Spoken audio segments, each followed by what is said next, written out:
বজ্র আওয়াজটা কতটা ভয়াবহ তার কিঞ্চিত আল্লাহ রব্বুল আলামিন আমাদেরকে জানিয়েছেন। ওয়া ইউসাব্বিহুর রা'দু বিহামদি, এই যে মেঘে মেঘে ঘর্ষণ হচ্ছে, বজ্র গর্জন হচ্ছে, ও আল্লাহর বান্দারা, আমরা বুঝতে পারি না, আমরা আল্লাহর এত নিয়ামত পাওয়া সত্ত্বেও রুকু দিতে পারি না, সেজদা দিতে পারি না, আল্লাহর হুকুম পালন করি না, আল্লাহর নাফরমানিতে লিপ্ত। রব্বুল আলামিন বলেছেন, তুমি জানো না, তুমি বুঝো না, পৃথিবীর বুকে তোমার দেখা না দেখা যত আমার সৃষ্ট জগৎ আছে এরা সবাই আমার তাসবিহ পাঠ করে, কিন্তু তোমরা বুঝতে পারো না। হাইয়া আলাল ফালাহ।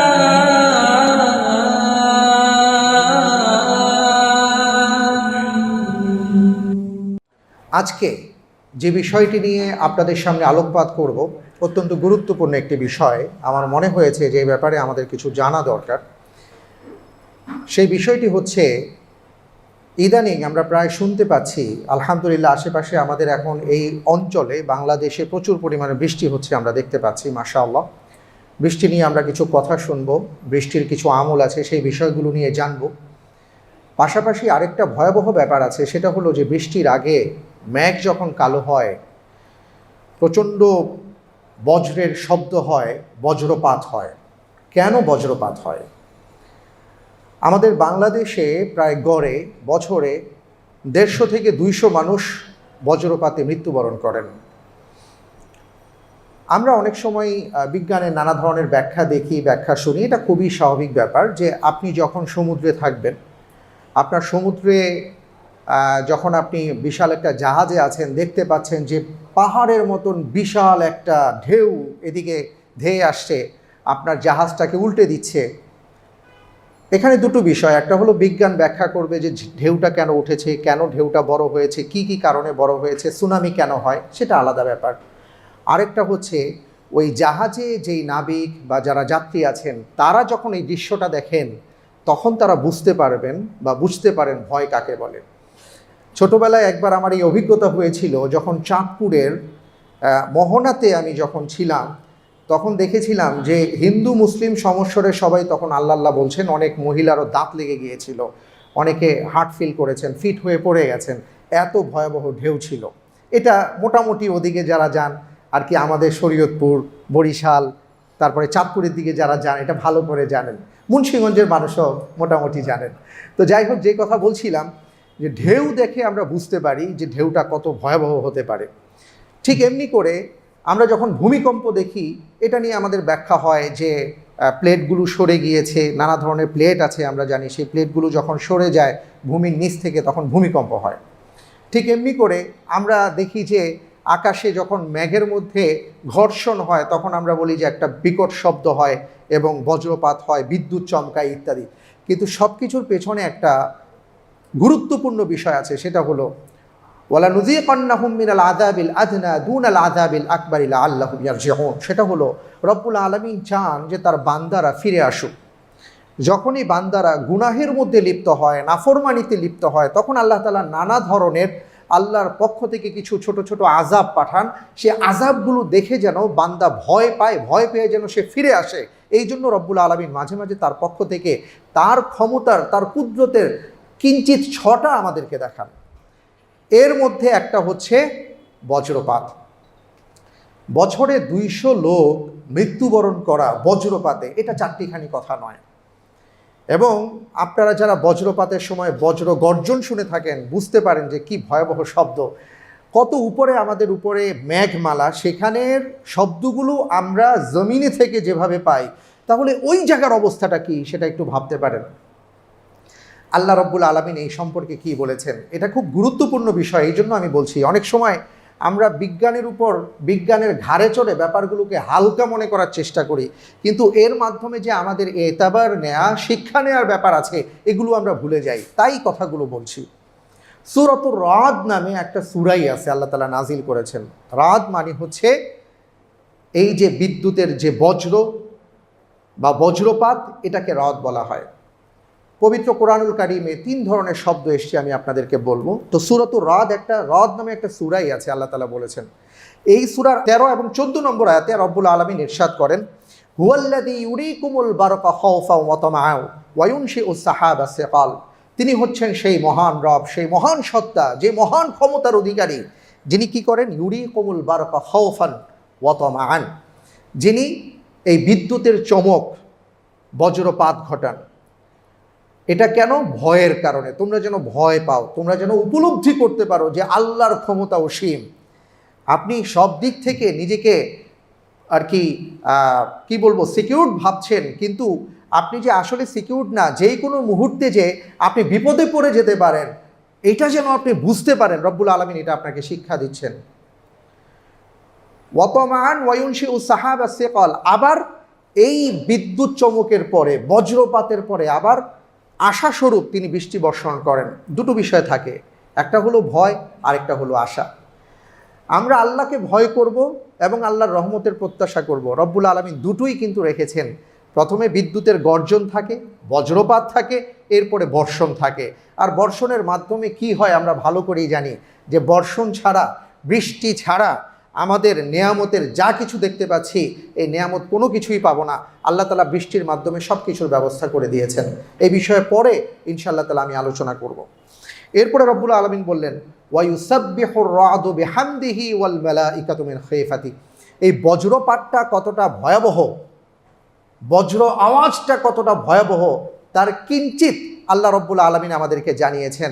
ওয়ায়ুসাব্বিহুর রা'দু বিহামদি, এই যে মেঘে মেঘে ঘর্ষণ হচ্ছে, বজ্র গর্জন হচ্ছে, আল্লাহ রব্বুল আলামিন বলছেন আসলে এই বজ্র গর্জনের মাধ্যমে মূলত তারা আমার তাসবিহ পাঠ করছে। পবিত্র কোরআনুল কারীমের মধ্যে এসে কুল্লু শাইইন ইউসাব্বিহু বিহামদিহি ওয়ালাকিন লা তাফকাহুনা তাসবিহাহুম। ও আল্লাহর বান্দারা, আমরা বুঝতে পারি না, আমরা আল্লাহর এত নিয়ামত পাওয়া সত্ত্বেও রুকু দিতে পারি না, সেজদা দিতে পারি না, আল্লাহর হুকুম পালন করি না, আল্লাহর নাফরমানিতে লিপ্ত। রব্বুল আলামিন বলেছেন, তুমি জানো না, তুমি বুঝো না, পৃথিবীর বুকে তোমার দেখা না দেখা যত আমার সৃষ্ট জগৎ আছে, এরা সবাই আমার তাসবিহ পাঠ করে, কিন্তু তোমরা বুঝতে পারো না। তো মেঘ কিভাবে তাসবিহ পাঠ করে তার বর্ণনা আল্লাহ তাআলা দিয়েছেন। ওয়ায়ুসাব্বিহুর রা'দু বিহামদি, এই যে তাদের তাসবিহ পাঠ, এটা যখন প্রচণ্ড শব্দ হয়, ওয়াল মালাইকাতু মিন খাইফাতি, রব্বুল আলামিনের দায়িত্বপ্রাপ্ত ফেরেশতারা এই শব্দ শুনে আল্লাহর ক্ষমতা বুঝে তারা ভয় পেয়ে যান, তারা আতঙ্কিত হন। কারণ তারা বুঝতে পারেন, না জানি এই শব্দ কারো উপর প্রয়োগ করা হবে, না জানি কারো উপর নাজিল করা হবে, তখন তার কি অবস্থা হবে। রব্বুল আলামিন তারপরে বলেছেন, ওয়ায়ুসাব্বিহুর রা'দু বিহামদিহি ওয়াল মালাইকাতু মিন খাইফাতি ওয়ায়ুরসিলুস সাওয়াইকা ফায়ুসিবু বিহা মান ইয়াশা। আল্লাহ তাআলা বললেন, এরপর রব্বুল আলামিন ওই যে বিদ্যুৎ চমকিয়েছে, বজ্র গর্জন হয়েছে, বজ্রপাত হবে, এবার কার উপর হবে সেটা আল্লাহই ভালো জানেন। ওয়ায়ুরসিলুস সাওয়াইকা, প্রচণ্ড চিৎকার, প্রচণ্ড শব্দ এসে কাকে গ্রাস করে নিবে, তাকেই গ্রাস করবে আল্লাহ যাকে চান।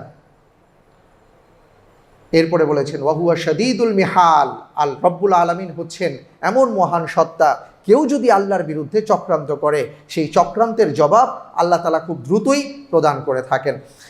এই আয়াতের তাফসিরে এসছে যে রাসূল সাল্লাল্লাহু আলাইহি ওয়াসাল্লাম যখন এক ব্যক্তিকে দ্বীনের পথে আহ্বান জানাচ্ছিলেন, তখন সে মশকরা করেছিল আল্লাহ সম্পর্কে, আল্লাহ সুবহানাহু ওয়া তাআলা সম্পর্কে সে বলেছিল, আল্লাহ রব্বুল আলামিন তুমি যে বলছো, উনি কি স্বর্ণের, উনি কি রূপার, উনি কি তামা লোহার, এইভাবে সে কথা বলছিল।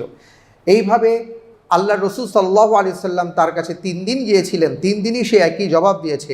এরপরে যখন রসুল সাল্লাল্লাহু আলাইহি ওয়াসাল্লাম সেখান থেকে ফিরে আসেন, শুনতে পান বজ্রপাতে ওই লোকটার মৃত্যু হয়েছে। এই আয়াতের তাফসিরের মধ্যে যেটা এসছে।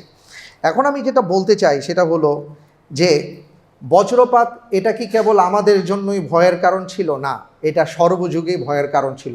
এবং যারা নাফরমান ছিল তৎকালীন সময়ে, যারা মুনাফিক ছিল, তাদের ভয়টা বেশি ছিল।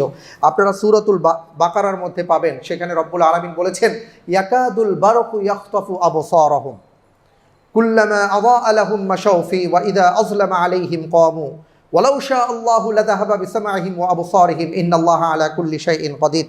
ওই আয়াতে কারিমার মধ্যে এসছে, যখন বজ্রপাত ঘটে, বিদ্যুৎ চমকায়, মুনাফিকরা কি করে, কিছু দূর যায় আবার পিছনে ফিরে আসে। অর্থাৎ কিছু মানুষ আছে যারা অন্ধকারে পথ খুঁজে বেড়াবার চেষ্টা করে। একজন মানুষ অন্ধকারে আছে, সে রাস্তা খুঁজে পাচ্ছে না, তো বিদ্যুৎ যখন চমকায় তখন কিছুটা আলোকিত হয়, সেই আলো দেখে সে কিছুটা পথ সামনে যায়, আবার অন্ধকার হয়ে যায়, আবার তার মধ্যে মৃত্যু ভয় কাজ করে। তো যারা মুনাফিক, যারা ইসলাম থেকে দূরে আছে অথবা নাম সর্বস্ব মুসলিম, তাদের অবস্থাটা হলো তারা ইসলাম সম্পর্কে যেহেতু বুঝে না, ভাষা তাদের জ্ঞান, ওই জ্ঞানের আলোকে বিদ্যুৎ চমকানোর মতন কিছুটা আলো তারা পায়, সামনে অগ্রসর হয়, আবার সামনে আলো পায় না, তারা অন্ধকারের মধ্যে হাতড়ে বেড়ায়, এইভাবে তারা নিঃশেষ হয়ে যায়, হারিয়ে যায়। তো আল্লাহ রব্বুল আলামিন এই আয়াতের মাধ্যমে আরেকটা কথা বলেছেন যে সেই সময় যারা মুনাফিক ছিল ওদেরও অবস্থাটা এমন ছিল যে সত্যি কখনো কখনো তারা ইসলামের বিরুদ্ধে যখন কাজ করতে যেত তো বিদ্যুৎ চমকাতো, এটা দেখে তারা আবার মৃত্যু ভয় পেত, মৃত্যুর ভয় তাদেরকে পেয়ে বসতো। অর্থাৎ সবসময় বজ্রপাতে মানুষের মৃত্যু হয়, এই ভয়টা যে যুগে যুগে হয়ে আসছে এটা আমরা কোরআনে কারীমের এই আয়াত থেকে পাচ্ছি। শুধু তাই নয়, আপনারা জানেন যে হযরত ইউনুস আলাইহিস সালাতু ওয়াস সালামের জাতিকে আল্লাহ রাব্বুল আলামিন মাফ করে দিয়েছিলেন। ইউনুস আলাইহিস সালাতু ওয়াস সালামের জাতি তারা একটা সময় ঈমানদার ছিল না।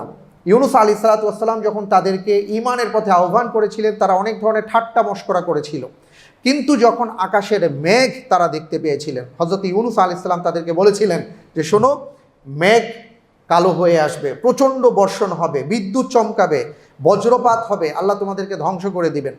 তো ইউনুস আলাইহিস সালাতু ওয়াস সালাম যখন বুঝতে পারলেন যে সে আযাব আসতে আর দেরি নেই, তখন তিনি চলে গিয়েছিলেন এলাকা ছেড়ে।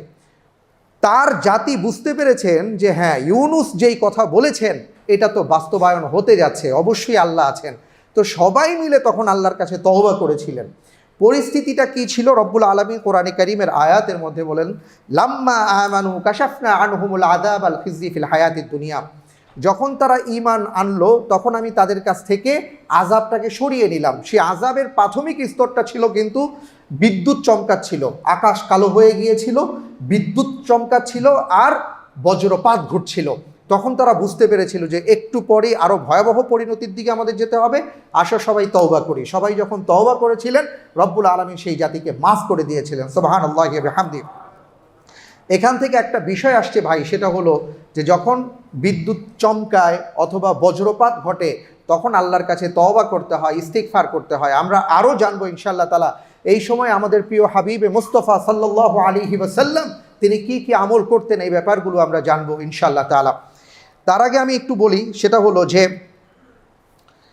এই যে রব্বুল আলামিনের ঘোষণা যে আল্লাহর পক্ষ থেকে এই যে বিদ্যুতের ঘর্ষণ বা বজ্রপাত, এটা যে রব্বুল আলামিনের পক্ষ থেকে কুদরত, এইটা আমাদেরকে অনুধাবন করতে হবে। আমরা যত বেশি অনুধাবন করতে পারবো, যত বেশি বুঝতে পারবো, তত বেশি আমরা ফিরে আসতে পারবো, আমরা তওবার দিকে ফিরে আসতে পারবো। আর যদি না বুঝি, এটা কেবলমাত্র আমরা প্রাকৃতিক দুর্যোগ মনে করে এড়িয়ে যাওয়ার চেষ্টা করি, তাহলে এই ঘর্ষণ আর বর্ষণ থেকে কিন্তু আমরা বাঁচতে পারবো না ভাই। একটা কথা আমাদের মনে রাখতে হবে, আপনি দেখলেন যে পথ দিয়ে আপনিও আসছেন, আরেকজন লোকও এসছে, একই রাস্তা দিয়ে এসছেন দুজন, কিন্তু একজন মানুষ হঠাৎ করে সামনে একটা ইট ছিল, সেই ইটের সাথে ধাক্কা খেয়ে হোঁচট খেয়ে পড়ে গেলেন, আপনি পড়লেন না। আপনি কি কখনো নিজের মনেকে প্রশ্ন করেছেন যে আচ্ছা, এত মানুষ এদিক দিয়ে আসলো, কেউ তো হোঁচট খেলো না, এই ভাইটা কেন হোঁচট খেলো? অথবা যিনি ব্যথাটা পেয়েছেন তিনি কি কখনো চিন্তা করেছেন এত মানুষের মধ্যে কেউ ব্যথা পেল না, আমি পেলাম কেন? সবাই দেখলো, সবাই কারণ বর্ণনা করলো যে তিনি খেয়াল করেননি, তাই ইটের সাথে বাড়ি খেয়ে পড়ে গেছেন। কিন্তু যিনি পড়েছেন তিনি বুঝতে পারবেন যে আসলে কেন আমি পড়েছি, কারণ অন্তর্নিহিত নিশ্চয়ই কোনো কারণ আছে। সেটা হতে পারে ভালো, হতে পারে মন্দ, কিন্তু কোনো না কোনো কারণ আছে, কোনো না কোনো কারণ আছে। নয়তো 1 লক্ষ মানুষের মধ্যে একজন কেন পড়ে গেল, একজন কেন ব্যথা পেল? বাহ্যিক কারণ একটা, অন্তর্নিহিত কারণ আরেকটা। আমরা সবসময় বাহ্যিক কারণ নিয়েই কথা বলি, বাহ্যিক কারণগুলোকে আমরা হাইলাইট করার চেষ্টা করি, অন্তর্নিহিত কারণগুলো নিয়ে কিন্তু কথা বলি না। এই যে দেখেন ভূমিকম্প হয়, গত মাসে এবং এই মাসে শুনতে পাচ্ছি যে ঘন ঘন ভূমিকম্প হচ্ছে, সিলেটে বারবার ভূমিকম্প অনুভূত হচ্ছে, একদিনে 4 বার 5 বার 6 বার হচ্ছে। ভাবতে পারেন এইটা যদি রিখটার স্কেলে 6 মাত্রা অতিক্রম করে, 5 মাত্রা অতিক্রম করে, 7 মাত্রায় চলে যায়, তাহলে আমাদের কি অবস্থা হবে? আমরা বলছি কি কলকাতার ওদিকে সমস্যা, তারপরে মিজোরামের সমস্যা, নেপালের সমস্যা, ওই কারণে মৃদু ভূমিকম্প হয়েছে। এটা হলো বাহ্যিক কারণ, কিন্তু অন্তর্নিহিত কারণ কি? অন্তর্নিহিত কারণ হচ্ছে রাসূল সাল্লাল্লাহু আলাইহি ওয়াসাল্লাম বলেন, মা আয়েশা রাদিয়াল্লাহু তাআলা আনহা থেকে বর্ণিত, তিনি বলেন, আমি আমার রাসূল থেকে শুনেছি যখন কোনো জনপদের মধ্যে গুনাহ বেড়ে যায়, গান বাজনা বেড়ে যায়, মানুষ হালালকে হারাম আর হারামকে হালাল মনে করা শুরু করে দেয় এবং সেখানে নেশাদ্রব্য বেড়ে যায়, তখন আল্লাহ তাআলা সেই জমিনকে ধ্বংস করে দেন ভূমিকম্পের মাধ্যমে। আমরা কিন্তু এটা নিয়ে কেউ কোনো কথা বলছি না, আমরা এটা নিয়ে কেউ কোনো এই কারণটা দর্শানোর চেষ্টা করছি না, মূল বিষয়টা ধরিয়ে দেওয়ার চেষ্টা করছি না, বাইরে শুধু মলমই লাগাচ্ছি। আমার বাইরে যে একটু চুলকানি হয়ে গেছে, এমন হয় না, স্ক্রিনে প্রবলেম হলো, উপর দিয়ে শুধু মলম লাগানো হচ্ছে, কিন্তু ভিতরে যে ক্ষয় হয়ে যাচ্ছে এটা কিন্তু চিন্তা করছি না। আর এই ভেতরের চিকিৎসা যদি না করা হয়, একটা সময় যে বাইরের মলম আর কোনো কাজে আসবে না, এটা আমরা সবাই বুঝি। তো আমাদের এই দুনিয়াবি ক্ষেত্রেও কিন্তু একই অবস্থা, সবাই শুধু বাইরের মলমটাই লাগাচ্ছি ভাই, অন্তর্নিহিত কারণগুলো আমরা চিহ্নিত করার চেষ্টা করছি না। আল্লাহ তাআলা আমাদেরকে বুঝার তৌফিক দান করুন, আমিন। কারণ হলো হাদিসে কুদসিতে এসছে, মুসনাদে আহমদের একটা হাদিসে এসছে, আল্লাহ রসুল সাল্লাল্লাহু আলাইহি ওয়াসাল্লাম বলেন যে আল্লাহ রব্বুল আলামিন ইরশাদ করেন, সেটা হলো, আমার জাতি যদি, আমার বান্দারা যদি নাফরমানি না করত, তাহলে আমি প্রতি রাতে তাদেরকে বৃষ্টি দান করতাম এবং আমি তাদেরকে বজ্রপাত দিতাম না। দুটো কথা এসছে মুসনাদে আহমদের মধ্যে, যে আমি, আমার জাতি, আমার বান্দারা যদি ইমানদার হতো, তারা যদি সবাই আমার কথা শুনতো, আল্লাহ রব্বুল আলামিন বলছে, তাহলে আমি প্রতি রাতে তাদেরকে বৃষ্টি দান করতাম। রাতের কথা এসছে, দিনের কথা আসে নাই। দিনে বৃষ্টি হলে তো কষ্ট হয়, রাতে বৃষ্টি হলে কষ্ট হয় না। রাতে বৃষ্টি দিতাম আর আমি বজ্রপাত ঘটাতাম না। তার মানে হচ্ছে বৃষ্টি হলো রহমত, বজ্রপাত এটা আমাদের জন্য ভাই গজবের মতন। এই গজব থেকে আমাদেরকে বেঁচে থাকার চেষ্টা করতে হবে। এবার আসুন আমরা একটু জানার চেষ্টা করি, যখন বজ্রপাত হয় তখন আমাদের কি করণীয়, আমাদের রাসূল সাল্লাল্লাহু আলাইহি ওয়াসাল্লাম কি বলেছেন এই ক্ষেত্রে, কোনো আমল আছে কিনা, আমলগুলোর কথা এখন আপনাদের সামনে আমি তুলে ধরার চেষ্টা করছি। রাসূল সাল্লাল্লাহু আলাইহি ওয়াসাল্লাম যখনই কোনো বজ্রপাত দেখতেন, বৃষ্টি আসার আগে, মা আয়েশা রাদিয়াল্লাহু তাআলা আনহা বর্ণনা করেন, এই হাদিসটি হযরত ওমর রাদিয়াল্লাহু তাআলা আনহু থেকে আসছে, যে যখনই আকাশ মেঘ কালো হয়ে যেত, সাহাবায়ে কেরাম আজমাইন বা মদিনার অধিবাসী, মক্কার অধিবাসী, যারাই যেখানে ছিলেন, তারা আনন্দিত হতেন। আমরাও কিন্তু বৃষ্টি দেখে আনন্দিত হই, তাই না? আকাশে মেঘ দেখলে আনন্দিত হই যে বৃষ্টিটা আমাদের জন্য রহমত। কিন্তু রাসূল সাল্লাল্লাহু আলাইহি ওয়াসাল্লাম পেরেশান হয়ে যেতেন, তিনি পেরেশান হয়ে যেতেন। এবং আকাশে যখন ঘর্ষণ হতো বজ্রপাতের সময়, আল্লাহ রাসূল সাল্লাল্লাহু আলাইহি ওয়াসাল্লাম দোয়া করতেন। সেই দোয়াটা কি? আল্লাহুম্মা লা তাকতুলনা বিগাদাবিক, ও রব্বুল আলামিন, আপনার গজব দিয়ে, আপনার ক্রোধ দিয়ে আপনি আমাদেরকে মেহেরবানি করে ধ্বংস করে দিবেন না। ওয়ালা তুহলিকনা বিআযাবিক, আপনার আযাব দিয়ে আমাদেরকে আপনি ধ্বংস করে দিবেন না। ওয়াফিনা ক্বাবলা যালিক, ওই আযাব পাঠাবার আগেই আমাদেরকে আপনি ক্ষমা করে দিন। সুবহানাল্লাহি ওয়া বিহামদিহি, কি চমৎকার কথা আল্লাহ রাসূল সাল্লাল্লাহু আলাইহি ওয়াসাল্লাম বলতেন, হে আল্লাহ, আমাদেরকে আপনি আপনার ক্রোধ দিয়ে, আযাব দিয়ে ধ্বংস করে দিয়েন না, এবং আযাব পাঠাবার আগেই আপনি আমাদেরকে মাফ করে দিন। ওই যে ইউনুস আলাইহিস সালাতু ওয়াস সালামের জাতি যে কাজটা করেছেন, আল্লাহ রাসূল সাল্লাল্লাহু আলাইহি ওয়াসাল্লাম সেটাই আমাদেরকে শিক্ষা দিয়েছেন। কিন্তু আজ পর্যন্ত আমরা কেউ বিদ্যুৎ চমকায় আর বজ্রপাত হয়, সেই সময় কোনো দোয়া পড়েছি কি না, মনে হয় কেউ আমরা বলতে পারবো না। দোয়া যে আছে সেটাই তো জানি না, এটা হলো আসল কথা।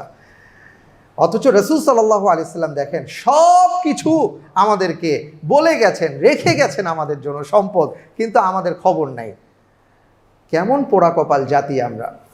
রাসূল সাল্লাল্লাহু আলাইহি ওয়াসাল্লাম সম্পর্কে আরও একটা বিষয় আসছে, যেটা মা আয়েশা রাদিয়াল্লাহু তাআলা আনহা বর্ণনা করেন, যে যখনই এই বজ্রপাত হতো, আল্লাহ রাসূল সাল্লাল্লাহু আলাইহি ওয়াসাল্লাম একটা তাসবিহ পাঠ করতেন। সেটা কি? সেটা আমরা সবাই জানি, সুবহানাল্লাহি ওয়া বিহামদিহি, আল্লাহু আকবার।